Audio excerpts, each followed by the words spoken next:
Hello, Federal viewers. Welcome to this live discussion. The deaths of three minor sisters in Ghaziabad have reignited concerns over the dangers posed by online games. In the past, we have also seen that Momo challenges, Blue Whale challenges, and now today we have lost three lives because of the online games, which is related to some Korean K-pop culture, people say. To discuss more on this, today we have got Dr. Vivian Kapil with us. Welcome on the show, sir.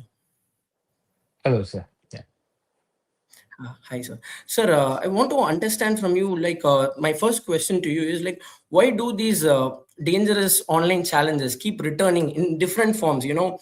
Over the years, like we have seen pre-lockdown, we have seen the challenges, Blue Whale challenge, Momo challenge, so many challenges were there. In fact, in the middle, many small games like Pokemon and all, people used to roam around for challenge and stuff. And today we are coming up with the same thing in the form of K-pop culture. So, what do you think about this, sir? How do you see this? Yeah, it's a very pertinent question, current considering what has happened. So, looking into the underlying aspect of all these games, like whether it is Blue Whale or MoMA Challenge or the recent Korean incident, so I think the psychology behind them has not changed.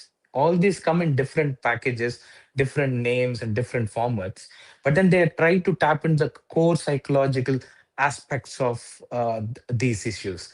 So usually, like as adolescents or young adults, they are drawn to, like any risk taking, or if there is any something which is very novel, or if there is a lot of secrecy, and if at all if they could belong to, like their peers, like for example, if the other kids are using it or other young adults are using it, then they would like to belong to them.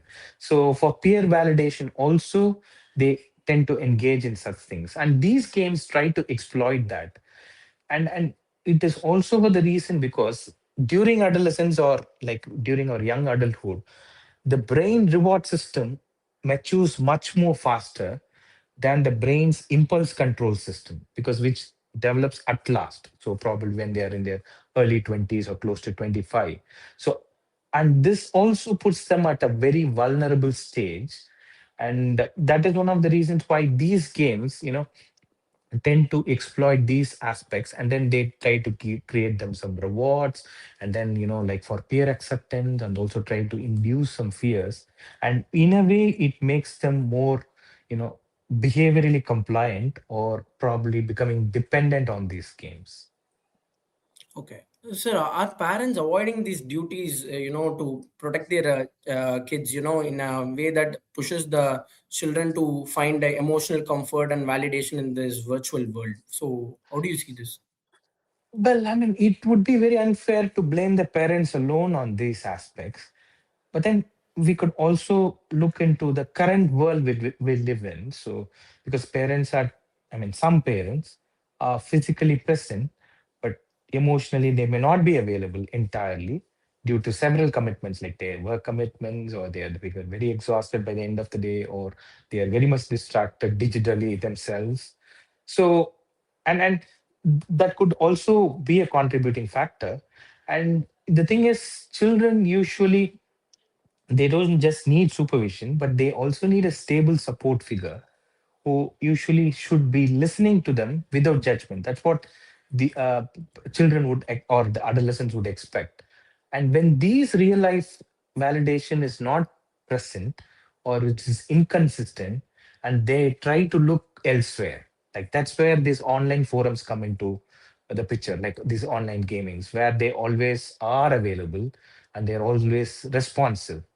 And probably if they are able to fill that gap, and the child or the adolescent or the young adult tries to seek those elements from there, and ultimately they become they succumb to this, so, and which results in lots of negative consequences, like what we have seen the recently as well. Okay. And also, I want to understand, doctor, like, what is the emotional impact when a game begins to feel more real than the child's real life, literally? Because many people, you have seen these days, we are in the AI era where, like, Yeah. kids are, this generation kids are born with i- with technology, like more inclined Yeah. towards AI and stuff. And even when it comes to the newborn kids, they slowly they're also getting to know about all these AI and stuff. So how do you see this, sir? Like, Well, I mean, it's a very good question. But if at all, if the child feels more comfortable online or in the real world than in the real world, that's a huge red flag. That is something which we can't ignore, because it just shows you some underlying or some deeper elements to it. So, for example, if the child feels more real, I mean, more comfortable online, which means the child feels more competent online, more heard online, or more valued online, and he also feels that he is able to control what happens around him online rather than what happens in the real world, which is worrying, because sometimes these kids can feel the real world to be very boring or very overwhelming with so many things happening, or sometimes they can also feel, well, the real world is very critical, it doesn't not reward me at all. And over time, this can lead on to, like, emotionally they might feel very numb, and they become very, like, the frustration tolerance can be very low. They might get very snappy soon, or they could be yeah, totally withdrawn from the society. They would spend time on their own, and sometimes they might even, like, especially in the Korean one, the game which you told, I mean, the recent one, in the Gujarat incident. So I think there is also a lot of uh, identity confusion as well. So they try to take up some identity which they are not. And then what we need to see is, like, the child does not, the child or adolescent, they're not only playing this game, they're trying to escape the reality, which is a big problem, and it's a huge red flag, which we all need to be wary of. yeah, and also, doctor, like, oh, what should ideally be the right replacement for that? What should, like, realistically, to replace that time the children are spending in that games? So instead of spending in those games, what or how, what actually works in pulling them back to the real world? So which can be a good replacement for all these things to distract Yeah. themselves from all these things? Yeah. So I think we need to create some lots of emotional substitutes in the real world. So instead of what happens in the real world, so parents need to spend more quality time with their children, where they are listened to, and where they are not being judged. So that needs to happen. And then there needs to be emphasis lots on real activities, like, engaging in sports, like, could be whatever, like chess, or like, football, cricket, or whatever, and then doing some artworks or probably crafts, and then like spending some learning music, dance, all those. There needs to be a lot of substitute, real life substitutes, because children need to, like, probably belong somewhere, and if you're able to give that in the real world, that helps. And also when they are in, because many a times they also go into these real aspects to, like, to belong in their peer group. So probably if you are able to take them to some activities where they are able to interact with peers, and then it happens in a very supervised environment, like offline, so that Yeah, really helps as well. Yeah. And then, one yeah, no, important thing, sorry, I forgot to yeah, mention this. I also would like to emphasize, because you can't be going into constant restriction as well. It can be supervision, like, like, with some freedom and in a predictable routine, so that the child also feels not very suffocated, or the adolescent per se. Yeah. okay. So what all the if a person is coming to you with with the addiction of games addiction or challenge, whatever it is, so what is your advice? Like, what will be your take on that? What will you be there for that? Yeah. So what I would like to emphasize is, many a times we need to identify those signs, because sometimes they are very subtle, and they may not be very explicit, because many a times when parents bring in these children or these adolescents or young adults, so it happens once. I mean, these things have been going on for long, but there were some subtle signs, like probably the child or the adolescent has not been spending time offline. They've been more secluded. They've been spending more time in the computers. They've been trying to avoid real life pleasures, which happens outside, or like engaging in real life activities, and then probably spending increased time there. and then sometimes they're becoming very snappy, very angry, or very irritable. And sometimes, there's lots of research as well, and we see in clinical practice as well. These kids, when and the parents say, well, you need to stop your gaming or probably cut down your gaming, they become very aggressive. There are lots of cases of physical violence as well.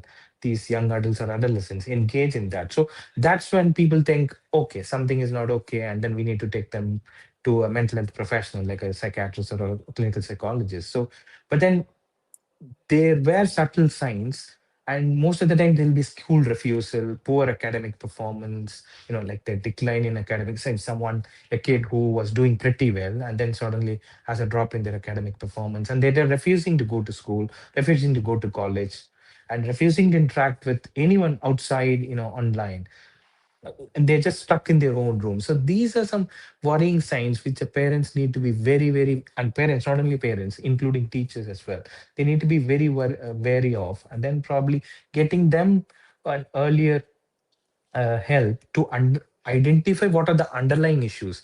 Is there any core depression, or is there any core anxiety, or any like attention deficit problem like ADHD or autism? So these need to be identified, and then probably we need to address that before we think about, like why this is happening. This needs to have a formal evaluation by a mental health professional. Yeah. Okay, doctor, I have one last question to you. Ask you, Yeah. like, Yeah. how can parents or a school, organization like school management, tell when a child is no longer just playing game, but it is emotionally living. The child is living inside it. How to, make them understand that this is not the reality, and how to just make them pull back to the real world. Well, when This as is you're actually saying this, yeah. it's actually a repetition of the continuation of the previous question which I Previous asked question. you, but Yeah. how can the parents make them understand? That's the thing, parents and school, in Yeah. fact from the school side also. Yeah. And this needs a very comprehensive evaluation, I would say, by a professional. Because if at all, if you're going with a mindset or like with a viewpoint saying, well, we need to have a complete ban on your gaming, we're not going to let you use your mobile phone, we're not going to let you do anything. Well, sometimes people or these young adults, they tend to become very rebellious, or that probably they tend to become very aggressive as well. So probably trying to get them to a professional and try to identify what's the underlying cause of this. Is there any low self-esteem, or are they impulsive? Are there any other comorbidities? Like, is there any other mental health conditions which is underlying? Because if at all, if they're feeling very anxious to interact with the real world, so, and they feel comfortable doing that online, probably that anxiety needs to be addressed. And if at all they're feeling low, and then probably they can't open up to anyone in the real world, then they're going to go to the online world and express all that. And sometimes, or even if it's like autistic, like children with autism or neurodivergent individuals, so sometimes they might have socio communication difficulties, like interacting with others or understanding others, like understanding others intentions and all those things. So they might have problems in the real world which they might not be experiencing in the online world or in the real world. And that is one of the reasons why they might be going into that as well. So, and as I said earlier, sometimes this addiction or gaming addiction or gaming disorder is no different from like addiction to any illicit substance like alcohol, smoking, or any other any illegal drugs. So because the brain chemistry or the brain or the psychology works in the same way. So because there are lots of research to say that like the brain changes which happen in all these substance addiction or drugs addiction is the same thing which happens in these video game addiction as well. So unless you address that, it is going to be quite difficult for us to, just put a blanket ban and then think, well, we could, we're going to stop that, because that's not going to solve the purpose. And unless we as parents or, as a society, we are trying to create a much more, robust a platform or an environment for child to express their needs without any judgments, that is also going to be quite helpful. And I would definitely strongly advise them to consult a mental health professional to identify the underlying cause rather than just only as a video game or a gaming disorder or an addiction. Yeah. Yeah. Thank you so much, doctor, for sharing all the informations with us, and thank you so much for joining the live with us. Thank you, Thank you, viewers. thank you, thank you very much, Sunil. Thank, Yeah. thank you.